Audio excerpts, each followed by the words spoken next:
শ্রমিক ফেডারেশনের সভাপতি ভাই মোহাম্মদ শাহাদাত হোসেন শপথ ভাই মোহাম্মদ শাহাদাত হোসেন শপথ ভাই।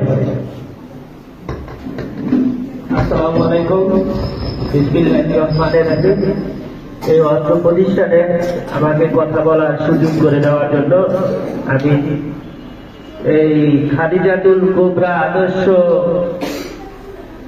কওমি মহিলা মাদ্রাসার উদ্যোগে আজকের যে অনুষ্ঠান, সেই অনুষ্ঠানের সকল প্রতিষ্ঠানের যারা পরিচালনা করে তাদেরকে আমি ধন্যবাদ জানাই। সেই সঙ্গে আমাদের এলাকায় এরকম একটা সুন্দর সুপরিচিত একটি মাদ্রাসা আছে, এটা আমরা বিগত দিন দেখেছি। আমরা যারা অভিভাবক আছি তাদের ছেলে মেয়েদেরকে আমরা এই মাদ্রাসায় পড়ালেখা করতে